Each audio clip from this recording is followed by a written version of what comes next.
नमस्कार दोस्तों यदि आपने राजस्थान हाईकोर्ट एलडीसी का फॉर्म है वो तो भर रखा है, लेकिन कहीं ना कहीं जब आप तैयारी करते हो तो अंदर से ये फील होता है कि यहाँ पर तो टाइपिंग होने वाली है, तो मैं तो टाइपिंग के अंदर बाहर हो जाऊंगा। फिर मैं आखिर तैयारी क्यों कर रहा हूँ, क्योंकि यहाँ पर तो हिंदी में टाइपिंग होगी, इंग्लिश में टाइपिंग होगी, तो मुझ पे तो टाइपिंग होगी नहीं और यहाँ पर टाइपिंग करना जरूरी है, तो मैं तो बाहर हो जाऊंगा। लेकिन दोस्तों आज की वीडियो देखने के बाद आप तैयारी भी करने लग जाओगे और सिलेक्शन लेके जाने वाले हो और टाइपिंग भी आप बहुत अच्छी कर लोगे। सभी मुद्दों पे मैं बात करने वाला हूं, तो जिनको भी ये लगता है कि कहीं ना कहीं मैं टाइपिंग करना नहीं जानता हूं, इंग्लिश में तो बच्चे कर लेते हैं, मान लो तैयारी करके इंग्लिश में तो आप कर लोगे, लेकिन हिंदी में टाइपिंग कर पाना थोड़ा सा मुश्किल होता है, तो उन्हीं को लेकर दोस्तों मैं आज क्लियर करने वाला हूं। जो भी आपके अंदर नेगेटिव बातें चल रही है टाइपिंग को लेकर, कहीं मैं बाहर तो नहीं हो जाऊंगा, मेरे नंबर आएंगे या नहीं आएंगे। और जो मैं जिससे भी पूछता हूं, तुमने राजस्थान हाईकोर्ट एलडीसी का फॉर्म भरा है, जिस भी स्टूडेंट से पूछता हूं तो ये तो बोलता है कि फॉर्म तो भरा है, लेकिन मैं बोलता हूं तैयारी कर रहा है, तो आखिर में ये बोल देता है कि तैयारी करके मैं करूंगा क्या, क्योंकि मुझ पे टाइपिंग है वो नहीं आती है। तो आज की वीडियो आपके लिए बहुत ही इंपॉर्टेंट होने वाली है, तो वीडियो को जरूर देखना। चैनल पे पहली बार हो तो सब्सक्राइब करके वीडियो को एक लाइक जरूर कर देना। तो दोस्तों मैं आपको बता दूं, राजस्थान हाईकोर्ट एलडीसी के अंदर आप सेलेक्ट होना चाहते हो तो आपको टाइपिंग भी करनी पड़ेगी, हिंदी में भी करनी पड़ेगी और इंग्लिश में भी आपको टाइपिंग करनी पड़ेगी। और यहाँ पर जो आपकी मेरिट बनेगी वो एक तो पेपर, इसके अलावा दोस्तों टाइपिंग और इसके अलावा एफिशिएंसी टेस्ट, तीनों को मिलाकर दोस्तों 400 मार्क्स में से यहाँ पर आपकी कट ऑफ बनने वाली है, क्योंकि आपके 150 क्वेश्चन आने वाले हैं। 300 मार्क्स, 25 नंबर की हिंदी टाइपिंग होगी, 25 नंबर की इंग्लिश टाइपिंग होगी और 50 नंबर का आपका एफिशिएंसी टेस्ट होने वाला है। मतलब कि हम कह सकते हैं टाइपिंग से भी आपको गुजरना पड़ेगा। लेकिन सबसे बड़ा मुद्दा यही आ रहा है, तो क्या मैं पेपर की तैयारी करूं या नहीं करूं। तो दोस्तों मैं हमेशा एक ही बात बोलता हूं, अभी आपकी जो पकड़ है वो पेपर के ऊपर होनी चाहिए। आपको तैयारी इस प्रकार से करनी है, पेपर के अंदर इतने अच्छे नंबर लेके आने हैं कि टाइपिंग के अंदर यदि आप थोड़े बहुत कम भी नंबर ले आते हो तब भी आप सेलेक्ट हो सको, तब भी आप मेरिट के अंदर आ सको। दोस्तों मैं आपको बता दूं टाइपिंग आपको किस प्रकार से करनी है और टाइपिंग के लिए आपको समय मिलेगा। सबसे बड़ी बात बता दूं, ऐसे नहीं है आज रिजल्ट आया और 5 दिन या 10 दिन बाद में आपको टाइपिंग के लिए बुला लेंगे, ऐसा तो कभी राजस्थान के एग्जाम के अंदर होता ही नहीं है। पहला आपका एग्जाम लगेगा, उसके बाद में आंसर की आएगी, उसके बाद में रिजल्ट आएगा, उसके 1-1.5 महीने बाद में टाइपिंग के लिए बुलाया जाएगा। और राजस्थान की भर्ती आपको पता है लंबी चलती है, मतलब कि टाइपिंग के लिए आपको अच्छा खासा समय मिलेगा, तो आप टाइपिंग है उस समय के अंदर अच्छी खासी कर सकते हो। अब मैं आपको बता दोस्तों, पहले मुझ पे भी दोस्तों टाइपिंग नहीं आती थी, लेकिन अब मैं अच्छी खासी टाइपिंग कर लेता हूं। पहले मुझे भी ऐसा ही लगता था कि मैं तो टाइपिंग नहीं कर सकता, लेकिन वर्तमान में मैं अच्छी खासी टाइपिंग है इंग्लिश में भी और हिंदी में भी कर सकता हूं। वो दोस्तों मैं आपको बता देता हूं, पेपर लगने के, ध्यान से सुन लेना, जब आपका पेपर लगता है आपको लगता है कि पेपर के अंदर मेरा अच्छा स्कोर हो रहा है, मेरे अच्छे खासे नंबर आ रहे हैं, तो उसी दिन से आप टाइपिंग करना स्टार्ट कर देना आराम से। ऐसा तो मैं बोलूंगा नहीं कि 15 से 20 दिन में आपकी टाइपिंग आ जाएगी, लेकिन इतना जरूर कह देता हूं 50 दिन के अंदर आपकी टाइपिंग है जो मांगी गई है उतनी आप आराम से कर लोगे और आराम से सेलेक्ट हो जाओगे। कितने दिन में? 40 से 50 दिन में टाइपिंग आप अच्छी खासी कर सकते हो, लेकिन आपको तैयारी करनी पड़ेगी। ऐसा नहीं है सिर्फ 1 घंटे टाइपिंग करके अपनी टाइपिंग की स्पीड को बढ़ा सके।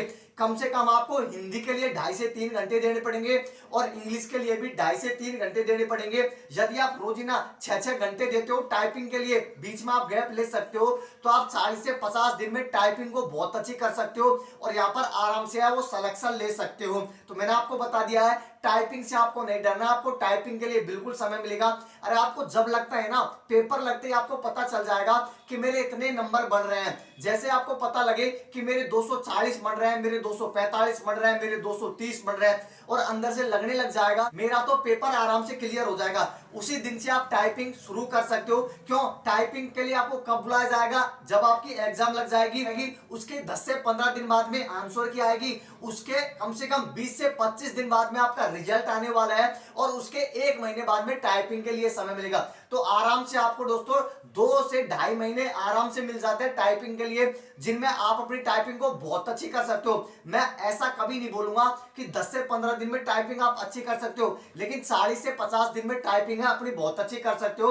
दोस्तों मैं आपको बता दूं, टाइपिंग से आपको घबराना नहीं है। बहुत बच्चे होते हैं जो टाइपिंग से घबरा जाते हैं और पेपर की तैयारी नहीं करते हैं, यह आपकी सबसे बड़ी गलती होगी, क्योंकि जब आपको टाइपिंग के लिए समय मिल रहा है तो उसमें अपनी टाइपिंग को आप बहुत अच्छी कर सकते हो। दोस्तों मैं आपको बताऊंगा कि टाइपिंग आपको किस प्रकार से करनी है, तो चैनल को सब्सक्राइब कर लेना। मैं खुद बताने वाला हूं, हिंदी में जो आपको याद नहीं होता ना, इंग्लिश वाली तो कर लेते हैं, लेकिन हिंदी वाली का डाउट आता है कि हिंदी में टाइपिंग कैसे करे, पता ही नहीं चलता से कहां पर है क्या कहां पर है। लेकिन मैं आपको रटवा दूंगा, कौन सी की है उससे क्या बनता है ये मैं आपको बता दूंगा, और हाथ ऑटोमेटिक चलेंगे आपके, तो टेंशन लेने की जरूरत नहीं है। आपको तैयारी है आज से ही अच्छी खासी करनी है। अब मैं आपको थोड़ा सा बता देता हूं कि राजस्थान हाईकोर्ट एलडीसी के अंदर टाइपिंग मांगी जाती है, कितनी स्पीड चाहिए, कितने नंबर लाने पड़ेंगे, कम से कम कितने नंबर लाने पड़ेंगे सेलेक्ट होने के लिए, सब कुछ मैं आपको थोड़ा सा समझाता हूं। दोस्तों आपको पता होगा स्टार्टिंग पहले आपका पेपर लगेगा, पेपर में आपके 150 क्वेश्चन आएंगे, 50 जीके के आएंगे, सामान्य ज्ञान के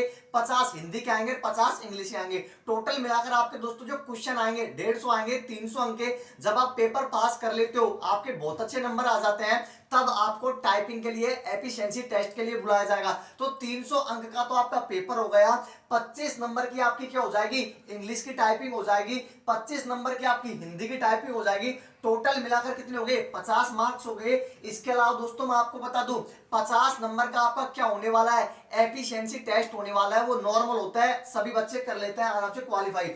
अब मैं आपको बता दूं कितने नंबर का होगा, 25 की हिंदी, 25 की इंग्लिश, टोटल 50 का।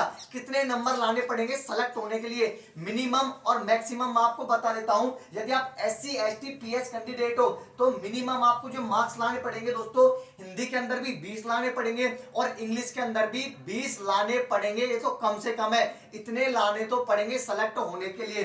अदर कैंडिडेट को कितने लाने पड़ेंगे, हिंदी के अंदर भी 22.5 नंबर और इंग्लिश के अंदर भी 22.5 नंबर है, वो मिनिमम लाने पड़ेंगे सेलेक्ट होने के लिए। तो ये तो मैंने आपको ये बता दिया, लेकिन टेंशन लेने की जरूरत नहीं है। अभी आपका काम है पेपर पर अच्छी पकड़ बनाना, पेपर के अंदर बहुत अच्छे नंबर लेके आना। क्या इतने कम पे सिलेक्शन हो जाएगा? यदि आप पेपर के अंदर ही बहुत अच्छे नंबर ले आओगे तो यहाँ तो आप मिनिमम मार्क्स भी लेके आते हो, तब भी आप फाइनल रूप से सेलेक्ट होने वाले हो।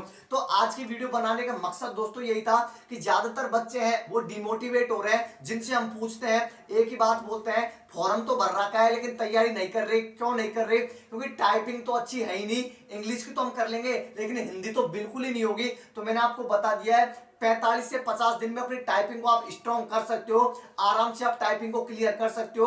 क्यों? क्योंकि आप रोज यदि 6-6 घंटे टाइपिंग करते हो तो अपने आप हाथ चलने लग जाएगा, टेंशन लेने की कतई जरूरत नहीं है। तो अभी आपका काम है पेपर पर अच्छी पकड़ बनाना, पेपर के अंदर बहुत अच्छे नंबर लाना। और यदि आपको लगता है कि मैं टाइपिंग भी साथ साथ लेकर चलूं तो आप टाइपिंग भी साथ साथ कर सकते हो, पेपर की तैयारी भी। इसके अलावा 1-2 घंटा आप टाइपिंग को भी दे सकते हो यदि आप चाहते हो। टाइपिंग को यदि आप समय दोगे तो बाद में आपको दिक्कत नहीं आने वाली। तो आज की वीडियो आपको कैसे लगी दोस्तों? आज की वीडियो बनाने का मकसद है आपको मोटिवेट करना। तो चैनल पे पहली बार हो तो सब्सक्राइब करके वीडियो को लाइक कर देना, और इस वीडियो को जो भी आपके दोस्तों उनके साथ शेयर जरूर कर देना। धन्यवाद दोस्तों वीडियो देखने के लिए।